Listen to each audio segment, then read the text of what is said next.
সকাল থেকে শরীরটা বেশ খারাপ লাগছে, হয়তো কাল রাতের জন্য। প্রচন্ড মাথা ব্যথা করছে, তারপর আবার হ্যাঁচি দিতে দিতে আমার অবস্থা পুরো খারাপ।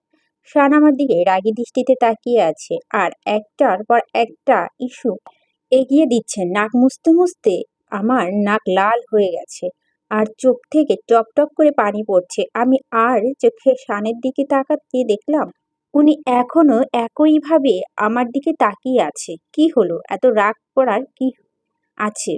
কোনো মানুষ কি জীবনে অসুস্থ হয় না? উনি চোখ পাকিয়ে তাকিয়ে বললেন, হয়, কিন্তু কেউ তোমার মতো ইচ্ছাকৃতভাবে অসুস্থ হয় না। কালকে রাতে কতবার বলছিলাম পা তুলে বসো, ঠান্ডা লাগবে। শুনেছিলে আমার কথা? শুনিনি। শুনবে কেন? আমার কথা শুনলে তো তোমার বেশি ক্ষতি হয়ে যাবে। এইবার ভোগ করো।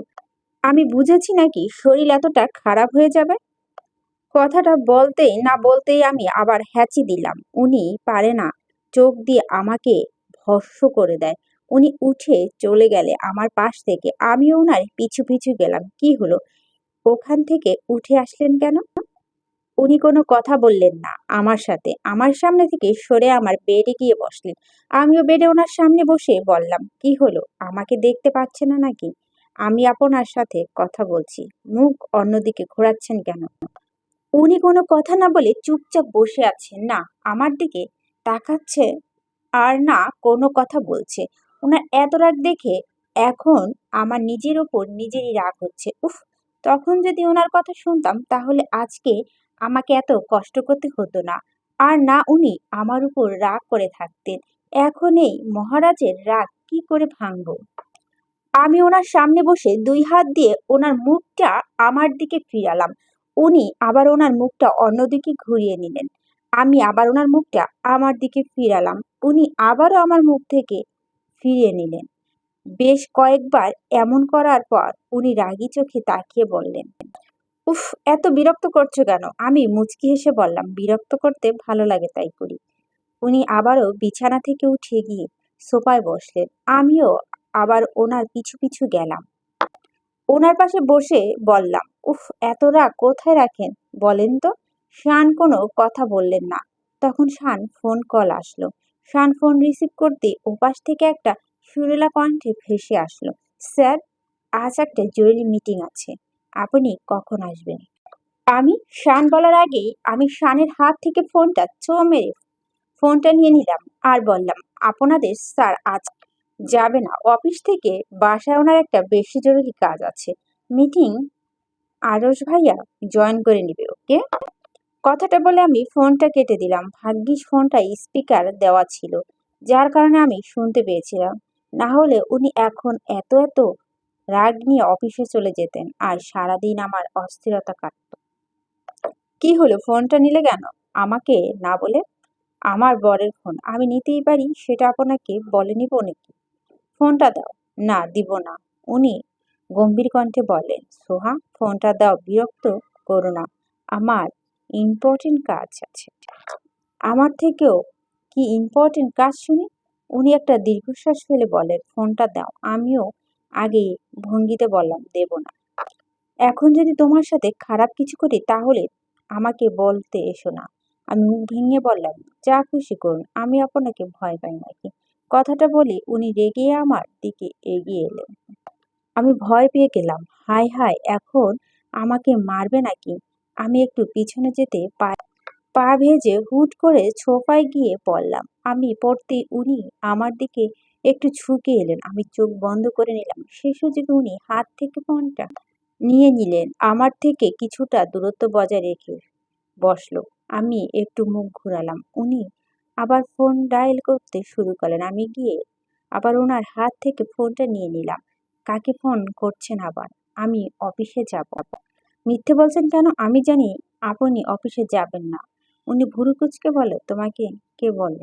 আমি হেসে ওনার পাশে বসে ওনার বুকের মাথা রেখে ওনাকে শক্ত করে জড়িয়ে ধরে। কাউকে বলতে হবে কেন? আমি জানি তো আমাকে এই অবস্থায় রেখে আপনি কখনো অফিসে যেতে পারেন না। উনি একটু অভিমান নিয়ে বলল, সব জানো বলেই এইবার তিলে তিলে আমাকে কষ্ট দিতে তোমার সুবিধা হয়। আমি মন খারাপ করে বললাম, সরি তো। ছাড়ো আমাকে। ছাড়বো না। বলছি তো ছাড়ো। বললাম তো ছাড়বো না। যতক্ষণ আপনার রাগ না কমবে ততক্ষণ আপনাকে এভাবেই জড়িয়ে থাকবো। এভাবে কিছুটা সময় যাওয়ার পর একটু পর উনি নিজে আমাকে জড়িয়ে ধরলেন। উনাকে জড়িয়ে ধরতে দেখে আমার মুখ হাসি ফুটে উঠল। কিভাবে কি করলেন, কার রাগ খুব সহজে ভাঙতে পারে সেটা খুব ভালো জানো দেখছি। আমি ওনার বুকে মাথা রেখে ওনার দিকে তাকিয়ে বললাম, যদি বর নাকে ডগায় সবসময় এমন রাগ নিয়ে ঘুরে বেড়ায় তাহলে রাগ ভাঙানোর পদ্ধতি তো আয়ত্তে আনতে হয়। আমার কথা শুনে উনি ঠোঁট কামড়ে একটা মুচকি হেসে দিলেন। আমি হ্যাঁ করে এক দৃষ্টিতে ওনার দিকে তাকিয়ে আছি। কেন জানি উনি হাসলেও কখনই ওনার উপর থেকে আমি চোখ সরাতে পারি না। শুধু মনে হয় দেখেই যাই। হঠাৎ উনি আমার সামনে চুলগুলো পিছনে গুজে দিয়ে বললেন, তাকিয়ে আছো যে? দেখছি কি আপনাকে। আপনার হাসিটা এত সুন্দর, মাঝে মাঝে মনে হয় খেয়ে নি। উনি আমার কথা শুনে আমার দিকে চোখ মিটমিট করে করে তাকালেন। নাকের সাথে নাক, মাথাটা গেছে নাকি? কি আবোল তাবোল বলছো বলো তো? আবোল তাবোল বলবো কেন? আমার যেটা মনে হয়েছে সেটা বলছি। হাসি আবার কি করে একটা কি খাওয়ার জিনিস? ধ্যাত, এত প্রশ্ন করবেন না তো। জানি না। আমার কথা শুনে উনি হো হো করে হেসে দিলেন। প্লিজ এবার হাসবেন না। আপনাকে এভাবে হাসতে দেখে আবার এইখানে লাগে। আমি বুকের বাম পাশে হাত দিয়ে দেখালাম। আমি নিচেও বুঝতে পারছি না আজকে আমার কি হয়েছে। এত অনাশায় ওনাকে কথাগুলো বলে দিচ্ছি। এইটুকু দ্বিধাবোধ কাজ করছে না মনে। শুধু মনে চাইছে মনে যা আছে সব বলে দিতে ওনাকে। উনি আমার কানে এসে বলল, আজকে কি হয়েছে সোহাগ বলো তো? এমন অদ্ভুত ব্যবহার করেছো। আমি ওনার বুকে মুখ গুজে বললাম, আমি জানি না, হয়তো আপনার মতো প্রেম রোগে ধরেছে। শান মুচকি হেসে আরো শক্ত করে আমাকে বুকের সাথে জড়িয়ে ধরে। কিছুক্ষণের মধ্যে বাড়ির সব মানুষ আমার রুমে এসে হাজির। আমি মাথা নিচু করে অপরাধীর মতো বসে আছি। এমন মনে হচ্ছে অসুস্থ হয়ে কোনো বড় ভুল করে ফেলেছি। মা আমার কপালে হাত দিয়ে বললেন, গা গরম গরম লাগছে, জ্বর উঠলো নাকি? বাবা বলল, মেডিসিন নিয়েছিস? ডক্টর ডাকবো? সাম্য ভাইয়া বলল, ওকে কি জিজ্ঞেস করছো বাবা? তুমি ডাক্তারকে ফোন করো। এই সময় জ্বর উঠলে আরেক কেলেঙ্কারি বাজবে। ভূমিকা আপু বলল, কিষান, আমি তোমার থেকে একটা আশা করিনি। তুমি তো জানো ও সহজেই ঠান্ডা লেগে যায়। তারপর তুমি থাকতে ও এতটা অসুস্থ হলো কি করে? শান আমার দিকে তাকিয়ে বলল, আমার কথা শেষ শুনে যতক্ষণ তার সাথে রাগারাগি করা যায় ততক্ষণ ভালো। তারপর আবার সেজে কি করবো ওকে? সবার কথা শুনে আমি বিরক্ত হয়ে বল, উফ, তোমরা তো অস্থির হচ্ছ কেন? কিছু হয়নি আমার, ভালো আছি আমি। শান আমাকে ধমক দিয়ে বলল, একদম কথা বলবে না, চুপচাপ হয়ে বসো। রহিমা আন্টি আমার জন্য খাবার নিয়ে এলো। মা বলল, নে খাবারগুলো খেয়ে মেডিসিন খেয়ে নে। কি যে করিস না তোরা, শুধু শুধু বড়দের চিন্তায় ফেলিস। আমি নাক উঠিয়ে বললাম, একটু পরে খাই, আমার এখন ভালো লাগছে না। এতক্ষণ পুষ্প চুপ থাকলো, এখন বলে উঠল, আমি কিন্তু তোমার উপর খুব রেগে আছি মিষ্টি। কেন তুমি এমন বাচ্চাদের মতো করো বলো তো? পুষ্পর কথা শুনে আমি পুরো হাঁ হয়ে গেলাম। একটা বাচ্চা মেয়ে বলছে আমি বাচ্চাদের মতো বিহেভ করি। আমার জাস্ট কথা বলার মতো ভাষা নেই। পেট ফেটে হাসি আসছিল। শান বলল, খুব ভালো করে ওকে বকে দাও তো প্রিন্সেস, একদম কারো কথা শুনে না। পুষ্প বড় মানুষের মতো মুখ করে বলে, বলবো তো, দেখি হাঁ করো আর এই পুরো খাবারটা শেষ করো। পুষ্প আমার মুখের সামনে খাবার ধরলো। আমি পিছন থেকে শান প্লেটটা ধরেছিল। আমি হাঁ করে পুষ্প আমাকে আস্তে আস্তে ওই ছোট ছোট হাত দিয়ে খাইয়ে দিতে লাগলো। কিছুটা খাওয়ার পর আমার আর খেতে ইচ্ছে করছিল না, তাই বললাম আর খাবো না। পুষ্প কপালে চামচে বলল, উফ, এত বাহানা করে মেয়েটার, খেতে আসলে একে নিয়ে আর পারি না। পুষ্পর কথা শুনে এবার বাড়ির সবাই খিলখিলে হেসে উঠল। মা আগে আমাকে খাওয়ানোর সময় যে কথাগুলো বলতো একদম তেমন তেমন বলল। মনে হচ্ছে এটা যেন আমার ছোট মা। আমি পুষ্পকে কোলে তুলে ওর গালে একটা কিস বসালাম। ভূমিকা আপু বলল, কি বুঝলি সোয়া? তোমার ছোট মা এসে গেছে, দেখছো তো? আর আমাদের কি দরকার? ও একাই 100। আমি হেসে বললাম, তা তো দেখছি। তারপর পুষ্প আমার কোনো বায়না শুনলো না, সবগুলো খাবার খাওয়ালো। বাড়ির সবাই আস্তে আস্তে রুম থেকে চলে গেল। পুষ্প আমাকে খাওয়ানোর পর নিজের হাত মেডিসিন খাইয়ে দিল। কিছুক্ষণ পর ভূমিকা আপু একটা পাত্র কিছুটা গরম পানি নিয়ে আসলো, এনে আমার সামনে রাখলো। নাও, একটু সেক দিয়ে নাও, ভালো লাগবে। আমি উঠে বসলাম। ভূমিকা আপু পুশুর হাত ধরে বলল, বেবি চলো এখন, আমরা পরে আসবো। আবার মিষ্টি একটু রেস্ট নে। পুষ্প ওর মাকে বলল, উফ মা, আমাকে বেবি বলো না, আমি এখন বড় হয়ে গেছি না। ওর কথা শুনে আবার আমার সবাই হেসে দিলাম। ভূমিকা আপু বলল, দিন দিন বড্ড পাকা হয়ে যাচ্ছে, চলো এবার। তারপর ভূমিকা আপু পুষ্পের হাত ধরে বেরিয়ে গেল। শান আমার সামনে বসে বলল, মাথাটা সামনে আগাও এবং আরেকটু নিচু করে রাখো। ওনার কথা মতো আমি মাথাটা নিচু করলাম। পানি থেকে গরম ভাপ উঠছে। শান আমার মাথার উপর একটু কাপড় দিয়ে দিল। তারপর কিছুক্ষণ এভাবে থাকো আর আস্তে আস্তে শ্বাস নাও। ওনার কথা মতো সবটা করলাম, না হলে যদি আমার রেগে যায়। কিছুটা সময় যাওয়ার পর আমি বললাম, হয়েছে, আর লাগবে না, আরেকটু সময় থাক। এইবার আমি বিরক্ত হয়ে মাথার উপর থেকে কাপড়টা ফেলে বললাম, উফ, আপনি সবসময় আমার সাথে এমন বাচ্চাদের মতো ব্যবহার করেন কেন বলেন তো? বললাম তো হয়েছে, বাচ্চাদের সাথে মানুষ বাচ্চার মতোই বিহেভ করে। পুষ্প এইমাত্র বলে গেল, শুনুনি? শান আমার সামনে বসেছিল। আমি রেগে গরম পানি পাত্রটা নিচে নামিয়ে বললাম, একদম না। আর এরপর থেকে আমাকে এমন বাচ্চাদের মতো ট্রিট করবেন না। শান চোখে মুখে দুষ্টুমি রেখা ফুটে আমার গালে হাত দিয়ে ওনার বুড়ো আঙ্গুল দিয়ে আমার ঠোঁটে স্লাইড করে বলল, আচ্ছা তাহলে বড়দের মতো ট্রিট করি। বলে আমার দিকে এগিয়ে এলো। আমি ওনার কাছ থেকে দূরে সরে লজ্জা পেয়ে বললাম, না, এমন ট্রিটের প্রয়োজন নেই। আমার কথা শুনে উনি মুখ ঘুরিয়ে বললেন, কি সুইটহার্ট, মুখে বলো বাচ্চা না, কিন্তু বিহেভ করা তেমন। তাহলে তোমাকে কি বলা উচিত? এইবার বেশি কথা না বলে শুয়ে রেস্ট নেও। আমি ওনার দিকে তাকিয়ে বললাম, এতে তো মান নয়। নেক্সট টাইম একদম আমাকে বাচ্চা বলবেন না। সরি, মানতে পারলাম না। তুমি এখন পর্যন্ত আমার সাথে বড়দের মতো কোনো বিহেভ করনি যে তোমাকে আমি বড় বলতে পারি। উনি কথাটা বলতে না বলতেই আমি ওনার কলার ধরে ওনাকে আমার দিকে টেনে আনলাম। আর উনি কিছু বুঝতে ওঠার আগেই আমি ওনার ঠোঁটটা নিজের দখলে নিয়ে নিলাম। তবে কিছু সময় পর দূরত্ব ওনা থেকে দূরে সরে গেলাম। শান এখনো আমার দিকে হা করে তাকিয়ে আছে। হয়তো উনি এই শখ থেকে কখনো বের হতে পারবে না। শান ভাবতেই পারে না কথাটা বলতে এত সহজে কাজ হয়ে যাবে। লজ্জায় আমি মাথা তুলতে পারছি না। সি সি, এটা আমি কি করে করতে পারলাম? আমি ওনার সামনে থেকে যাওয়ার জন্য পা বাড়াতে উনি আমার হাত টেনে আমাকে ওনার কোলের উপর বসিয়ে দিলেন। তারপর পিছন থেকে শক্ত করে জড়িয়ে ধরেন। এটা কি সত্যি সোহা ছিল? আমি কোনো কথা না বলে চুপ করে রইলাম। ওনার কথা শুনে আরো বেশি শিহরণ হচ্ছি আমি। ওনার আবারও বললেন, এখন এত লজ্জা পেয়ে কি লাভ? যা দরকার করেই তো দিয়েছ। মনের ভেতর লুকিয়ে থাকা অনুভূতিগুলো প্রকাশ্যে দাও। কারণ আজ আছি, কাল নাও থাকতে পারি, কিন্তু এই স্মৃতিগুলো সারা জীবন থেকে যাবে।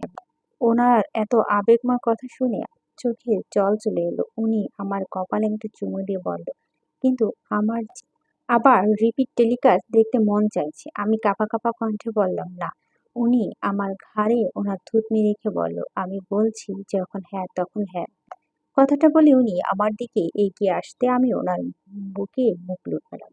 বিকেলে একটা মেরুন রঙের শাড়ি পরে চুল খোঁপা নিয়ে হালকা জুয়েলারির সাথে চোখে গাঢ় কাজল দিয়ে সিম্পলি ভাবে সাজলাম। আজ আব্বু আম্মু আসবে আমার শ্বশুরবাড়ি, আপুর আর আরুষ ভাইয়ের বিয়ের কথা বলতে।